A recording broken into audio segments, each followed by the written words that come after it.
¿sabes cuál es el sonido de una vida perfecta rompiéndose en pedazos? No es un estruendo, ni un grito desesperado en mitad de la noche. Es el susurro casi inaudible de un papel, el leve crujido de un recibo de una gasolinera olvidada en el bolsillo de un abrigo que ella no debería haber usado. Un simple trozo de papel que demostraba sin lugar a dudas que mi esposa, Elena, la mujer con la que había compartido 15 años de mi vida y 2 hijos maravillosos, me estaba mintiendo directamente a la cara sobre algo trivial, y si podía mentir con tanta facilidad sobre algo tan pequeño, una pregunta helada se instaló en mi mente, ¿sobre qué más estaba mintiendo? Esta es la historia de cómo el hombre que todos en nuestro círculo consideraban tranquilo, predecible y absolutamente inofensivo, se convirtió metódicamente en la peor pesadilla de su mujer, demostrándole que había subestimado gravemente al hombre con el que dormía cada noche.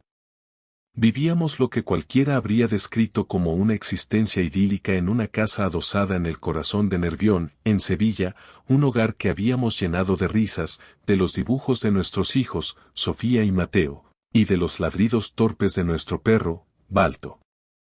Yo, Javier, había dedicado mi vida a levantar desde la nada una pequeña pero respetada empresa de reformas, un negocio que nos proporcionaba una comodidad que nunca habíamos soñado en nuestros inicios. Elena, por su parte, era la brillante jefa de marketing de una de las bodegas más prestigiosas de la región, una mujer cuya ambición y carisma la habían convertido en una figura indispensable en su sector. Éramos, a ojos de todos, el equipo perfecto, la pareja que bailaba con una sincronía envidiable en las barbacoas del barrio, esa a la que los amigos ponían de ejemplo de estabilidad y amor duradero. Ella era el alma vibrante de cada reunión social, con una risa que parecía tener la capacidad de iluminar la habitación más oscura y una energía que contagiaba a todos a su alrededor. Yo era su contrapunto, su ancla, el hombre sereno y práctico que se encargaba de que la maquinaria de nuestra vida funcionara sin contratiempos, siempre en un segundo plano. O, al menos, esa era la reconfortante ilusión que yo mismo me había encargado de construir y en la que había vivido cómodamente durante demasiado tiempo, sin cuestionar nada. El castillo de naipes comenzó a desmoronarse de forma casi imperceptible hace aproximadamente 3 meses, con cambios tan sutiles que al principio los descarté como simples productos del estrés de su exigente trabajo. Las reuniones de trabajo de Elena empezaron a alargarse de manera sospechosa hasta bien entrada la madrugada, y los viajes de empresa de fin de semana a ciudades cercanas como Málaga o Granada se volvieron una constante en su calendario. Yo, como el marido devoto y comprensivo que creía ser, la apoyaba sin fisuras, diciéndole frases como claro, cariño, lo entiendo perfectamente, es una oportunidad increíble para tu carrera mientras le ayudaba a hacer la maleta, ignorando deliberadamente la voz en mi interior, una intuición primigenia y animal que me gritaba que algo fundamental se estaba pudriendo en los cimientos de nuestro matrimonio. Su teléfono móvil, que antes era un objeto común que dejaba abandonado en cualquier rincón de la casa, se convirtió de repente en una extensión de su mano, siempre protegido, siempre boca abajo sobre la mesa. Las llamadas que antes respondía con naturalidad en altavoz mientras cocinaba, ahora las atendía en el jardín, en susurros, dándome la espalda. Se compró lencería nueva y sofisticada, algo que justificó con un vago es para sentirme bien conmigo misma, Javi, y su asistencia al gimnasio pasó de ser una actividad esporádica a un ritual casi religioso de 6 días a la semana. Eran pequeños cambios, grietas minúsculas pero profundas que aparecían en la fachada de nuestra vida perfecta, y yo elegí mirar hacia otro lado. El viaje que finalmente lo dinamitó todo fue hace apenas una semana. Una supuesta conferencia de marketing estratégico de 3 días en la luminosa ciudad de Cádiz. La noche antes de su partida, mientras me inclinaba para darle un beso de buenas noches, sentí como su cuerpo se tensaba bajo mis labios, un endurecimiento casi imperceptible de sus hombros que duró apenas un segundo, pero que para mí fue tan elocuente como una confesión a gritos. A la mañana siguiente, la llevé personalmente al aeropuerto de San Pablo, donde me dio un beso en la mejilla, un contacto frío, apresurado y carente de toda la calidez que una vez nos definió. Te llamaré esta noche, Javi. Te quiero, me dijo, pero sus ojos evitaron los míos, fijos en algún punto indefinido por encima de mi hombro. Mientras la observaba alejarse con paso decidido hacia la puerta de embarque, arrastrando su elegante maleta de mano y envuelta en ese aire de mujer de negocios imparable, un pensamiento oscuro y terrible cruzó mi mente por primera vez con una claridad aterradora. No la conozco, no tengo ni la más remota idea de quién es esta mujer con la que he compartido mi cama durante 15 años.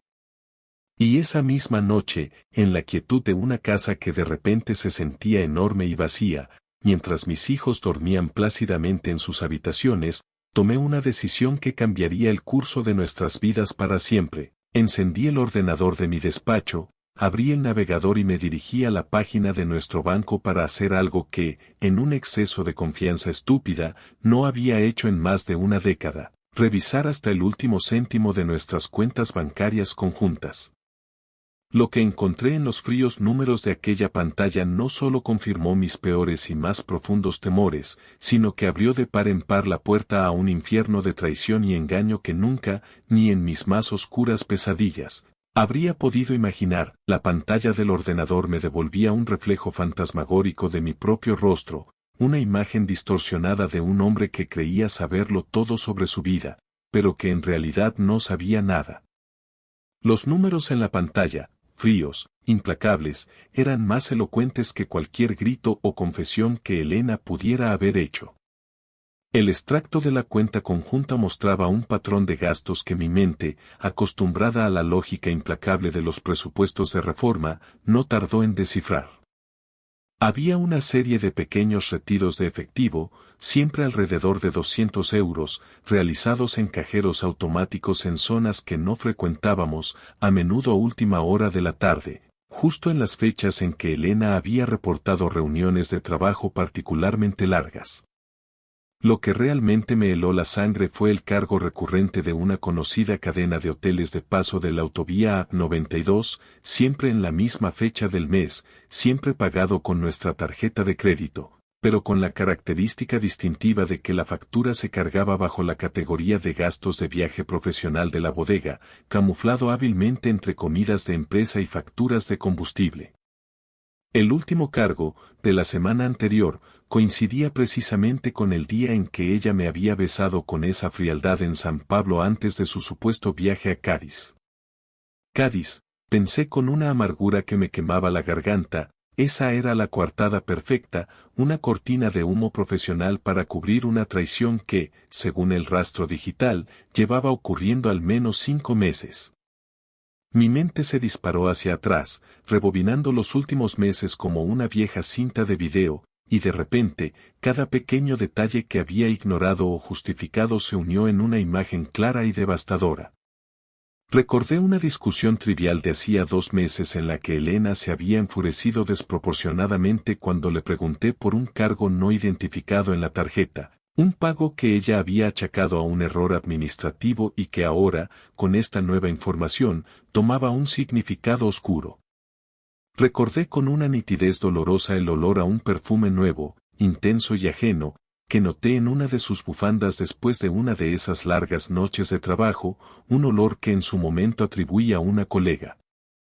Pero lo que más me dolió, lo que más profunda resultó ser la puñalada, fue el recuerdo de su entusiasmo fingido al preguntarme por mi trabajo. Cuéntame, Javi, ¿qué tal la reforma del chalet de los Remedios? Mucho estrés, me decía, y yo, el idiota, me desahogaba con ella, narrándole los problemas con los aparejadores y los retrasos en las entregas de material, sin darme cuenta de que en realidad, solo estaba llenando el vacío de tiempo entre sus mentiras, actuando como un mero accesorio en su vida mientras ella vivía su propia aventura. Me levanté del escritorio con una lentitud deliberada, sintiendo cada uno de mis 40 años. No había lágrimas, ni gritos, solo una quietud aterradora que se había apoderado de mi cuerpo. Mis manos, que han levantado muros de ladrillo y hormigón, se sentían extrañamente vacías. Sabía que confrontarla ahora, en mitad de la noche, por teléfono o incluso por mensaje, solo serviría para darle tiempo para pensar, para borrar las pruebas restantes, para perfeccionar su coartada. Yo, Javier, el hombre metódico, el constructor, iba a tomarme mi tiempo. La traición de Elena no era un fallo estructural que pudiera reparar con unos cuantos refuerzos, era una demolición total, y mi respuesta tenía que ser igual de completa y calculada. La venganza, me dije, no es un plato que se sirva caliente, gritando en la mesa de la cocina. Se sirve fría, precisa y con el sello de un arquitecto que conoce el peso exacto de cada movimiento. Mi primer movimiento fue práctico y silencioso. A las 8 de la mañana, hora de España, la llamé al hotel de Cádiz donde supuestamente estaba alojada. Fingí una preocupación menor sobre un tema de los niños. Hola, cariño, ¿qué tal la conferencia? Oye, Sofía me pregunta si la camiseta de la excursión está limpia, ¿te acuerdas dónde la pusiste? Su voz, al otro lado de la línea, sonaba ligeramente cortada, con ese tono de mujer ocupada que había perfeccionado. Ah, sí, Javi. Está en el cesto de la ropa sucia, lávala. La conferencia está siendo agotadora, ya sabes. Cenas de trabajo hasta tarde. Te llamo mañana. Besos. La conversación duró exactamente 40 segundos.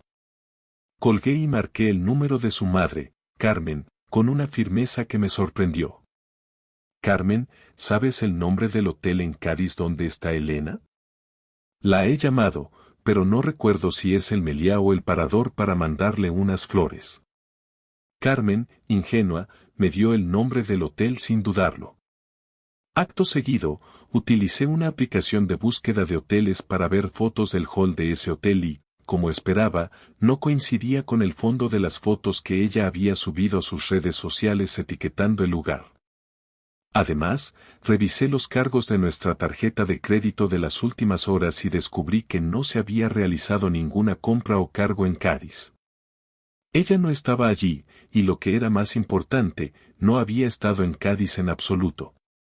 La confrontación ocurrió 72 horas después, un domingo por la tarde, hora sevillana, justo el día en que su avión supuestamente aterrizaba en San Pablo. La recogí en el aeropuerto con los niños en el coche, cumpliendo con la farsa de la familia feliz. Mamá, ¿qué tal el viaje?, gritó Sofía. Cansada, mi amor, pero la conferencia fue un éxito rotundo, respondió Elena, sonriendo, aunque su sonrisa no alcanzaba sus ojos. El coche olía a un desinfectante de spa barato, un detalle que mi olfato profesional de constructor asoció con el ambientador que suelen usar en las habitaciones de hotel para enmascarar otros olores. Esa noche, cenamos en silencio, un silencio que Elena intentaba llenar con anécdotas forzadas sobre diapositivas de PowerPoint y estrategias de venta de vino. Cuando los niños se acostaron, se dirigió al dormitorio.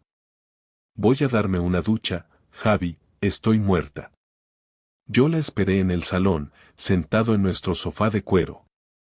Cuando salió del baño, envuelta en su albornoz, con el pelo húmedo y esa expresión de mujer aliviada al volver a la seguridad de su hogar, supe que había llegado el momento. Saqué de mi bolsillo el recibo de la gasolinera de las afueras de Huelva, con una fecha de hace un mes, y la factura del hotel de paso de la 92 de la semana pasada, y los puse sobre la mesa de centro, uno al lado del otro. Elena se detuvo en seco. Javier, ¿qué es esto? Su voz era un susurro que delataba un pánico creciente, pero que aún intentaba disfrazarse de indignación. Son pruebas, Elena, le respondí con una voz tan tranquila que sonó alienígena. El recibo es de la gasolinera que está a 200 metros de ese hotel en la 92, con la fecha de tu reunión en Málaga. La factura es de ese mismo hotel, de la semana pasada, cuando estabas en tu conferencia de Cádiz. Fíjate bien en la categoría de gasto, marketing y promociones. Muy profesional todo, ¿verdad? Su indignación se evaporó instantáneamente, dando paso a una máscara de terror y de una rabia que parecía nacer del hecho de haber sido descubierta.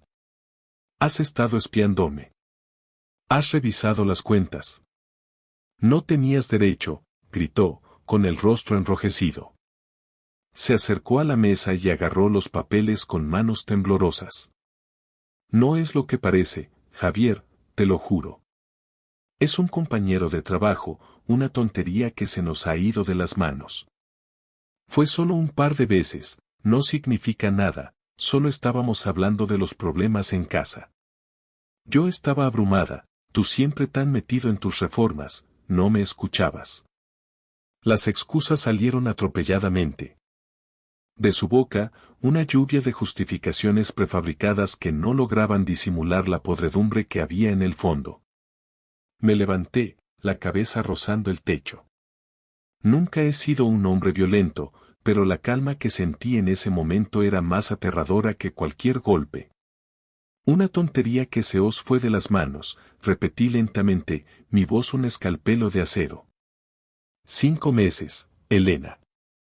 5 meses mintiéndome, utilizando el dinero que gané con mi sudor para pagar vuestra aventura, volviendo a casa con ese desinfectante de hotel en el pelo y mirándome con esa cara de santurrona. ¿De verdad crees que te creo? ¿Crees que soy tan estúpido? ¿Quién es él, Elena? ¿Quién es el hombre que está disfrutando del tiempo que yo no podía darte porque estaba trabajando para que tú tuvieras la vida que querías?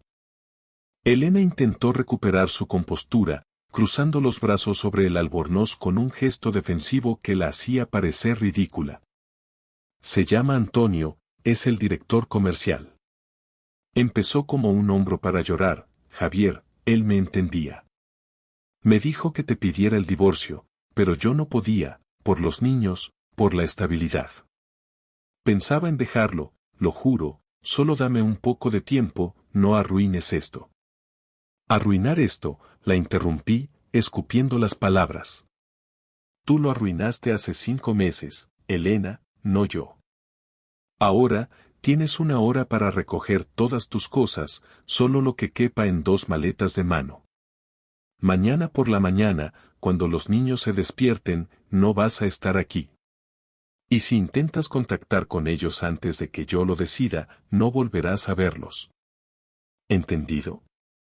Me miró con una mezcla de horror, rabia y una incredulidad que me demostró lo poco que me conocía. Ella había esperado lágrimas, gritos, una súplica para que se quedara. Había esperado al Javier de siempre, el hombre que cedía para evitar la confrontación. Pero se encontró con un extraño, un hombre despojado de toda emoción salvo una ira fría y calculada. No puedes hacerme esto. Esta es mi casa. Me has quitado el derecho de estar con mis hijos, me gritó, acercándose peligrosamente. Tú perdiste tus derechos hace 5 meses. Ahora, tienes 1 hora. Si no te has ido, llamaré a la policía y te denunciaré por allanamiento de morada. Tú decides, Elena. Salí del salón sin esperar una respuesta y me encerré en el dormitorio principal, dejando la puerta entornada, para que ella supiera que la estaba escuchando mientras hacía sus maletas. La demolición acababa de comenzar. El crujido desesperado de las maletas al arrastrarse por el suelo de madera noble de nuestro dormitorio era el único sonido que se atrevía a romper el silencio opresivo de la noche sevillana. Yo, sentado en el sofá del salón que habíamos elegido juntos hacía 10 años, escuchaba ese ruido como si fuera la banda sonora de mi propia demolición interna. Sabía que Elena estaba en el piso de arriba, no solo empaquetando su ropa, sino también desesperándose al comprender la magnitud de mi decisión y la frialdad con la que la estaba ejecutando. Mi plan de darle 1 hora era una prueba de estrés, una forma de medir el grado de su pánico y de evitar que la confrontación que ambos sabíamos inevitable se produjera en caliente, con gritos que pudieran despertar a Sofía y Mateo. A los 45 minutos, el silencio en el piso de arriba cesó, y mi corazón, que hasta ese momento había latido con una regularidad clínica, dio un vuelco. Escuché el repiqueteo de sus tacones en la escalera, un sonido que había amado y que ahora me resultaba profundamente irritante.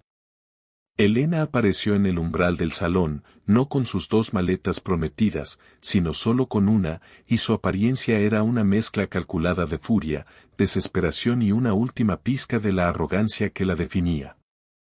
Llevaba puesto un vestido de seda negro, no el albornoz con el que salió del baño, un vestuario elegido para proyectar poder en el momento de su mayor vulnerabilidad. Sus ojos, normalmente llenos de brillo, estaban inyectados en sangre, pero su barbilla estaba alta. ¿Estás satisfecho, Javier?, me preguntó, su voz cargada de un sarcasmo venenista que no consiguió disimular el temblor en sus manos. ¿Con esta pantomima? ¿Con expulsar a la madre de tus hijos de su propio hogar en mitad de la noche, como si fuera una criminal de poca monta? ¿De verdad crees que esto te convierte en el bueno de la película? Me levanté lentamente, acercándome a ella con la misma calma que me había acompañado desde el descubrimiento inicial. La película la terminaste de escribir tú hace 5 meses, Elena, cuando decidiste que este hogar no era suficiente para ti. Yo solo estoy asegurándome de que el final sea coherente con tus acciones. Y no estoy satisfecho. Estoy vacío. Pero eso es un problema mío, no tuyo. ¿Dónde está la otra maleta que te dije que prepararas? ¿Y por qué estás vestida así? ¿Esperabas una alfombra roja para tu marcha triunfal? Su respiración se aceleró y su rostro se contorsionó en una mueca de rabia. No te atrevas a juzgarme. No tienes ni idea de lo que es estar aquí. ¿Crees que fue fácil? ¿Crees que no me sentí culpable cada vez que te miraba a la cara? Pero, ¿qué esperabas? Llevamos 5 años siendo dos extraños que comparten una hipoteca y una cuenta bancaria. Tú siempre estabas ocupado. El cemento, el ladrillo, el dichoso chalet del Mesías. Eras un fantasma en esta casa. Antonio me escuchaba, me hacía sentir deseada, me hacía sentir viva de nuevo, algo que tú dejaste de hacer hace mucho tiempo. La mención de su amante, Antonio, y la justificación de su infidelidad con la acusación de mi distanciamiento profesional, golpeó un nervio que yo no sabía que tenía expuesto. Mi voz se elevó por primera vez, resonando en el salón como el golpe de un mazo en una obra. Yo era un fantasma porque estaba aquí, en cuerpo y alma, poniendo ladrillo a ladrillo el futuro que tú acabas de dinamitar. ¿Sabes por qué estaba en la obra del dichoso chalet hasta las 10 de la noche? Porque estabas empeñada en ese maldito coche de alta gama, en el colegio privado de los niños, en los viajes a Canarias. Yo era el que estaba trabajando para pagar todo eso mientras tú te revolcabas en hoteles de paso con tu hombro para llorar. Elena retrocedió un paso ante la fuerza de mi voz, pero se recompuso rápidamente, sus ojos ardiendo con una determinación que me pareció familiar, la misma que usaba en sus presentaciones de marketing. ¿Y de qué sirve ese trabajo si no había vida en él? ¿De qué sirve el dinero si no hay pasión? Él me daba lo que tú no podías. Él me veía, Javier, me veía de verdad, no solo como la administradora de la casa y la madre de tus hijos. Y te diré algo más.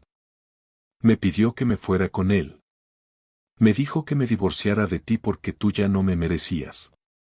La confesión de que su amante la había instigado a irse me provocó una punzada de dolor más aguda que todo lo anterior. Mi plan de demolición tenía que ser perfecto, y ella ya había traído al campo de batalla la figura de Antonio. Tenía que desactivarlo. Avancé un paso, mi altura proyectando una sombra sobre ella. Tú eres tan predecible, Elena, tan desesperadamente predecible. Ese, Antonio, que te ve, que te pide que te divorcies de mí, que te hace sentir, viva, de nuevo, es un cliché andante. No te ve, te usa. Te usa porque eres la esposa del tonto, que lo paga todo. Y él no te merece, tú has perdido tu derecho a elegir quién te merece. Ahora, hazme un favor, sal por esa puerta, y no vuelvas a entrar. O juro por mis hijos que mi venganza será tan completa que no te quedará ni el nombre de soltera. La amenaza formulada con una seriedad escalofriante, finalmente rompió su coraza de rabia. Sus ojos se llenaron de lágrimas, pero no eran lágrimas de arrepentimiento, sino de la frustración absoluta de una mujer acorralada. Lanzó la maleta al suelo con un ruido sordo y comenzó a golpear mi pecho con sus puños, golpes débiles y desesperados que no me causaron dolor físico, sino una pena inmensa. Me estás destrozando. Me estás destrozando la vida. Todo esto por una tontería. Él no te importa. Solo te importa tu orgullo, tu control, tu estúpido control sobre esta casa que tú llamas hogar. Eres un monstruo sin corazón, Javier, no voy a irme. La escena, violenta en su intensidad emocional, era el clímax de una obra de teatro que se había estado representando en secreto durante 5 meses. La única respuesta que encontré fue agarrar sus muñecas con firmeza, deteniendo sus golpes, y acercar mi rostro al suyo, manteniendo un contacto visual inquebrantable. No me importa. Me importa la traición, la mentira y el hecho de que me hicieras quedar como un idiota. Y te vas a ir, Elena. Porque si no lo haces, la policía te sacará. Ahora, suéltate. Tienes 5 minutos antes de que llame. La solté y retrocedí, buscando mi móvil sobre la mesa, un gesto que pareció activar en ella el último instinto de supervivencia. Se quedó allí, inmóvil, con el pecho agitado por la rabia y la desesperación, mirando hacia las escaleras, luego hacia la puerta de la calle. Su mirada se detuvo en el marco de la puerta de la cocina, donde, grabada a lápiz y cubierta con una fina capa de barniz, estaba la marca de altura de Sofía de su último cumpleaños, un recuerdo innegable de la vida que había decidido desechar. Ese detalle pareció ser la gota que colmó el vaso de su resistencia. Con un gemido ahogado y una mirada final de odio visceral dirigida hacia mí, se dio la vuelta, recogió su maleta con una torpeza patética y se dirigió a la puerta principal. El golpe seco de la puerta al cerrarse resonó en el silencio, sellando no solo su expulsión, sino también el final de la vida que habíamos compartido. Yo, Javier, me quedé solo, de pie en el centro de la habitación, sintiendo por primera vez el gélido peso de la libertad y sabiendo que la confrontación había terminado, pero que la verdadera venganza, la parte más dolorosa, apenas estaba comenzando. El golpe seco de la puerta principal al cerrarse dejó el salón sumido en un silencio denso y pesado, un vacío que se sentía más frío que el aire acondicionado en pleno verano andaluz. Me quedé inmóvil durante 1 minuto, quizás 2, procesando la escena que acababa de terminar y asimilando que, después de 15 años, la mujer que había sido mi vida se había ido, derrotada no por la fuerza bruta, sino por la precisión quirúrgica de mi reacción. La maleta que Elena había dejado tirada en el suelo, con su ropa de seda asomando por una cremallera mal cerrada, era el único testigo tangible del huracán que nos había arrasado. Mi cuerpo, sin embargo, se sentía extrañamente ligero, como si me hubieran quitado un peso insoportable de los hombros, un peso que ni siquiera sabía que estaba cargando.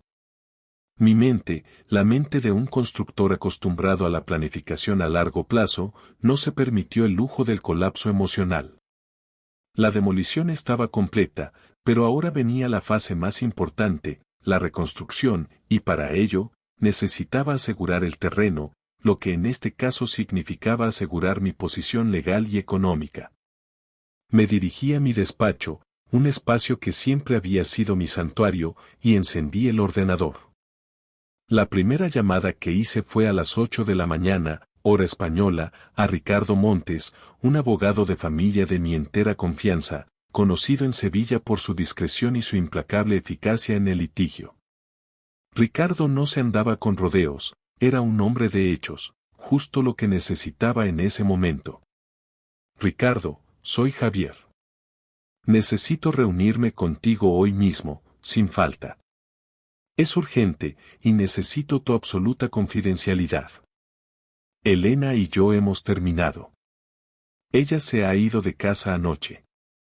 Ricardo, con su voz profesional, me dio cita para las 10:30 de la mañana en su bufete, un lugar que inspiraba la misma sensación de solidez que una bóveda bancaria. Cuando le expuse la situación, mostrándole las pruebas que había reunido, desde los extractos bancarios hasta las fechas y horas de sus viajes, pasando por el recibo de la gasolinera cerca del hotel en la A92, Ricardo me miró con una mezcla de respeto profesional y asombro. Javier, tu documentación es exhaustiva. Esto no es solo una aventura, es un patrón de engaño financiero que usó recursos conjuntos. Esto nos da una ventaja considerable en el proceso de divorcio, especialmente en lo que respecta a la custodia de Sofía y Mateo. Necesitamos actuar rápidamente y con total transparencia hacia el juzgado, demostrando que tu preocupación primordial es la estabilidad emocional de los niños frente al abandono del hogar por parte de ella.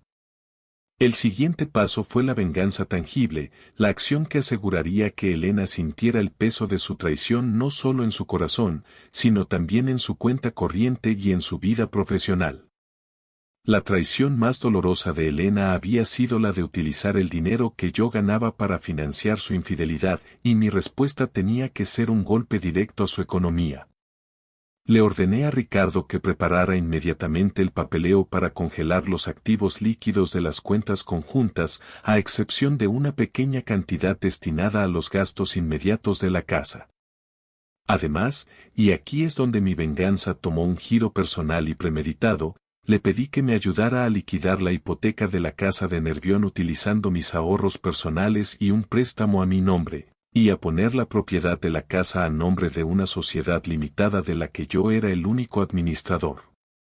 Este movimiento, aunque complejo, buscaba un objetivo muy claro: convertir la que fue nuestra vivienda conyugal en un activo blindado antes de que Elena pudiera reclamar la mitad en el divorcio. Ella había esperado que la casa fuera el punto central de la batalla legal, pero yo me aseguraría de que no quedara nada por lo que luchar. La parte más delicada de mi plan fue la que afectaba directamente a Antonio, el director comercial y amante de Elena. Yo no iba a contactar con él directamente, eso sería un juego de niños. Mi venganza tenía que ser más sutil y mucho más destructiva. Utilizando mis contactos en el sector de la construcción, sabía que la bodega donde Antonio era director comercial estaba a punto de cerrar un contrato de patrocinio con una de las ferias de interiorismo más grandes de Andalucía, una feria donde mi empresa de reformas tenía una presencia destacada. Mi equipo se encargó de filtrar discretamente, a través de canales de la industria, información sobre un comportamiento profesional cuestionable de un alto directivo de la bodega, sin mencionar explícitamente a Antonio ni a Elena. Solo insinuaciones sobre el uso indebido de las cuentas de gastos de la empresa y la falta de ética. El resultado fue tan rápido como fulminante. A las 48 horas, un antiguo colega me llamó para informarme de que el contrato de patrocinio de la bodega se había suspendido, y que la Dirección General había abierto una investigación interna sobre la gestión financiera de su departamento comercial. La sombra de la duda, sembrada con precisión, era suficiente. Antonio, que era un hombre casado y con una vida profesional pública, se vería ahora bajo la lupa, con su reputación, su estabilidad y su matrimonio pendiendo de un hilo. Yo no había violado ninguna ley, solo había aprovechado las debilidades estructurales que la propia conducta de Antonio había creado. Mientras mi plan de venganza se desarrollaba con una eficiencia que habría enorgullecido a cualquier estratega, mi realidad personal se convirtió en una rutina de supervivencia. Tuve que sentarme con Sofía y Mateo, explicarles la ausencia de su madre con la mayor honestidad y delicadeza posible. Les dije que mamá necesitaba tiempo para resolver unos asuntos personales muy importantes, y que yo me encargaría de todo en casa. Sofía, con sus 10 años y una madurez que me conmovía, me miró con escepticismo, pero Mateo, de 7, solo preguntó si podría seguir viendo sus dibujos animados favoritos. Su inocencia, su necesidad de estabilidad, se convirtió en mi ancla emocional.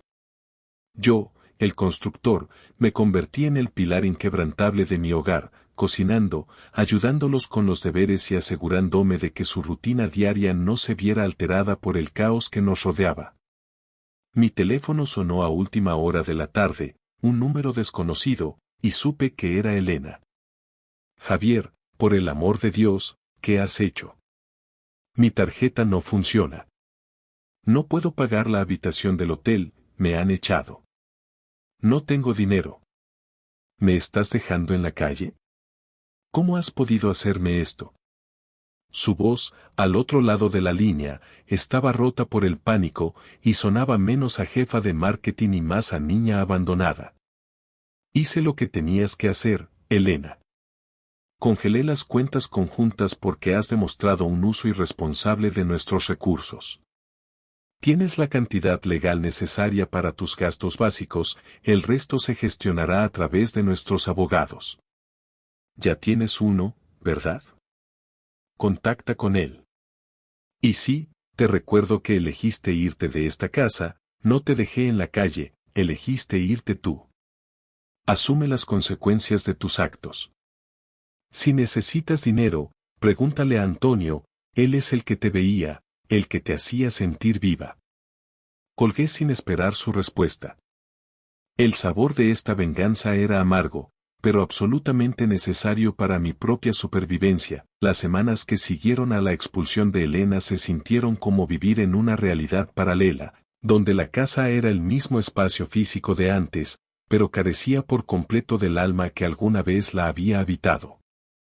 El silencio se había convertido en un huésped permanente, solo roto por las risas genuinas de Sofía y Mateo, quienes, gracias a mi esfuerzo sobrehumano por mantener la normalidad, parecían haberse adaptado a la ausencia temporal de mamá con una resiliencia que me asombraba y me avergonzaba a partes iguales. Yo había asumido el rol de padre y madre con una dedicación que nunca creí poseer, cocinando platos sencillos pero nutritivos, revisando las lecciones escolares y, lo más importante, estando presente para ellos en cada minuto. Esta nueva rutina, por agotadora que fuera, actuó como el mejor bálsamo para mi herida, reemplazando la rabia inicial con una concentración metódica en el bienestar de mis hijos y en la reconstrucción de mi propia vida. Mientras tanto, la maquinaria legal de Ricardo Montes había trabajado con una precisión implacable. La noticia de la investigación interna en la bodega se había filtrado, y Antonio había sido discretamente invitado a dimitir por mala gestión financiera y problemas éticos. Mi golpe de venganza a su estabilidad profesional había surtido efecto, demostrándole a Elena que su Antonio no era más que un cobarde sin escrúpulos que colapsaba ante la primera señal de adversidad. Mi teléfono sonaba intermitentemente, pero las llamadas ya no eran de Elena, eran de su abogado, un hombre llamado Fernando que intentaba, sin éxito, negociar una tregua legal. Ricardo, mi abogado, siempre me aconsejó mantener el silencio, dejando que la fuerza de la ley y de mis pruebas hablara por mí. La fase más difícil, la de mi propio colapso emocional, ocurrió una noche, no en un arrebato de rabia, sino en un momento de quietud absoluta. Estaba solo en el salón. Después de acostar a los niños, con el extracto de cuenta bancaria del hotel de la 92 aún sobre la mesa de mi despacho, y de repente, la armadura de frialdad que había construido a mi alrededor se agrietó. Las lágrimas, que había reprimido durante semanas con una disciplina casi militar, brotaron sin control. No eran lágrimas de rabia, ni de orgullo herido. Eran lágrimas de profunda tristeza, de la pérdida de 15 años de vida compartida, de la decepción de un futuro que ya no existía y de la constatación de que la persona que creí conocer era una completa extraña. Lloré por el Javier que había sido, el hombre ingenuo que había creído en la promesa de un para siempre, y por la pérdida irreparable de la confianza. Ese llanto fue mi auténtica liberación, el reconocimiento de que mi dolor era válido y el paso final necesario para dejar atrás la rabia. Una mañana, Ricardo me llamó para informarme de una última petición de Fernando, el abogado de Elena. Javier, Fernando ha solicitado una última reunión, una única conversación entre tú y Elena, sin abogados presentes. Es la última oportunidad antes de firmar el acuerdo de divorcio. Ella quiere hablar sobre los niños, y sobre todo, sobre la custodia. Es una trampa emocional, lo sabes, pero legalmente, si crees que puede aportar algo de calma a la situación de los niños, deberías considerarlo. Después de consultarlo con la almohada, acepté. No por Elena, sino por mi propia necesidad de cerrar ese capítulo de forma definitiva. Elegí un café en el centro de Sevilla, un lugar neutral donde nadie nos conociera, a las 10 de la mañana del sábado. Llegué puntual, con mi traje de trabajo, proyectando la imagen de un hombre que, a pesar de todo, se mantenía firme. Elena llegó 5 minutos tarde, sola. Llevaba ropa sobria, sin rastro de la vestimenta de jefa de marketing o de la mujer vital que había querido proyectar en nuestra última confrontación. Estaba pálida, con ojeras evidentes, y se sentó frente a mí con una mezcla de nerviosismo y una humildad que nunca le había visto.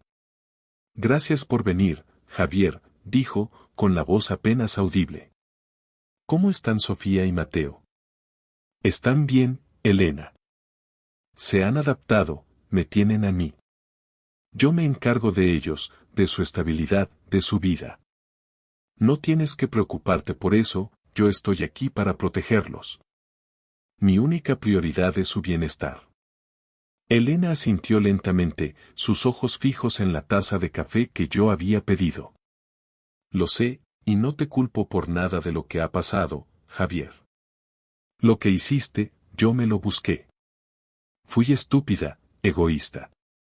La rabia que sentí aquella noche se convirtió en terror cuando perdí mi trabajo, y Antonio. Antonio me dejó cuando supo que no tenía dinero y que mi vida era un desastre legal. Él no me quería, solo quería la imagen de mí, y lo perdí todo por una fantasía. Pero no estoy aquí para pedirte perdón, sé que no lo harás y no lo merezco. Solo estoy aquí para hablar de los niños. Necesito saber que podré verlos, necesito que entiendan que su madre no ha desaparecido. Ellos saben que estás resolviendo asuntos personales muy importantes, Elena. Ricardo y yo hemos acordado un régimen de visitas supervisadas para empezar, hasta que el juez determine lo contrario. No voy a negarte a tus hijos, nunca haría eso, pero tampoco voy a permitir que su vida se convierta en un carrusel emocional por tu culpa. Tú perdiste el privilegio de la custodia total cuando abandonaste el hogar en la forma en que lo hiciste, pero eres su madre, y eso es un hecho que no puedo cambiar. Ellos no son parte de nuestra guerra, y yo soy el único que está en condiciones de garantizar su estabilidad emocional ahora mismo. Este acuerdo es inamovible, Elena, acéptalo. Es el precio de la estabilidad de nuestros hijos. Elena cerró los ojos un momento, asimilando la dureza de mis palabras. Cuando los abrió, había aceptación en su mirada, una rendición que era más convincente que cualquier súplica. Lo acepto, Javier. Lo acepto todo. Te doy la casa, te doy la custodia, no voy a luchar por los activos. Solo pido una cosa más, por el bien de los niños. Cuando les hables de nuestro divorcio, no les digas la verdad completa, no les digas que fui yo la que te traicionó. Protege su imagen de familia, por favor, aunque yo ya no forme parte de ella. Yo no miento, Elena, pero tampoco destruyo. No voy a usar tu traición como arma contra ellos. Nuestro divorcio será un asunto de adultos que hemos decidido tomar caminos separados. La verdad completa, la suciedad, se quedará aquí, entre tú y yo, donde siempre debió estar. Nuestro matrimonio terminó por mis acciones, pero mi vida, la vida que tengo con Sofía y Mateo, comienza ahora. Y tú ya no formas parte de ella. Este es el final, Elena. No habrá más llamadas, no habrá más mensajes, todo se gestionará a través de los abogados. Me voy a asegurar de que mi vida y la de mis hijos se construyan sobre cimientos de honestidad y estabilidad, algo que tú no pudiste darnos. Que te vaya bien. Me levanté de la mesa, la miré una última vez, no con rabia ni con odio, sino con una indiferencia tranquila, y la dejé sola en el café. Había terminado, y mi corazón, aunque melancólico, se sintió en paz por primera vez en meses. La indiferencia tranquila con la que dejé a Elena en aquel café de Sevilla fue la señal definitiva de que la demolición no solo estaba completa, sino que había sido sustituida por una paz que se sentía extraña, casi alienígena, después de meses de furia contenida y planificación obsesiva. Al salir, no sentí el arrepentimiento que ella había esperado, sino una ligereza inesperada, la sensación de un hombre que acaba de pagar una deuda kármica y ya no tiene cuentas pendientes. Mi enfoque se centró ahora por completo en la reconstrucción, una tarea que, a diferencia de la demolición, requería paciencia, honestidad y la fuerza silenciosa de los cimientos bien asentados. El acuerdo de divorcio se firmó 2 semanas después, en el bufete de Ricardo Montes. Elena, representada por su abogado, aceptó mis términos sin resistencia, una capitulación que demostraba lo poco que le quedaba por lo que luchar y lo mucho que valoraba la protección de sus hijos de la verdad completa. Yo conservé la custodia total de Sofía y Mateo, y Elena aceptó el régimen de visitas supervisadas que establecía el acuerdo. La casa de Nervión, ya asegurada a nombre de mi sociedad limitada, quedó libre de litigios, y los activos se dividieron de forma que ella recibiera lo que legalmente le correspondía, ni un céntimo más ni uno menos. El proceso fue rápido, limpio y, sobre todo, aburrido. No hubo lágrimas, ni enfrentamientos en los pasillos, solo la firma fría de unos documentos que reducían 15 años de matrimonio a meros párrafos legales. Para el mundo exterior, nuestro divorcio fue una separación amistosa por caminos diferentes, una narrativa que yo había orquestado para proteger a mis hijos y que, irónicamente, protegía también la reputación de Elena. La venganza que había ejecutado contra Antonio y la estabilidad económica de Elena, aunque necesaria en su momento para establecer mi control y asegurar mi posición legal, perdió todo su sabor una vez que la tinta del divorcio se hubo secado. La noticia llegó a través de un contacto del sector. Antonio, sin el respaldo de la bodega, había visto cómo su matrimonio se desmoronaba y había abandonado Sevilla para buscar trabajo en Madrid, dejando tras de sí un rastro de deudas y promesas incumplidas. Elena, por su parte, aceptó un trabajo en una pequeña agencia de marketing en las afueras y vivía provisionalmente en un apartamento alquilado. No sentí alegría por su desgracia, solo una comprensión sombría de que ella había sido la arquitecta de su propia ruina. Ella había buscado la pasión y la emoción, y lo que había encontrado era la inestabilidad y la soledad. Mi vida, en cambio, se había vuelto inmensamente más rica.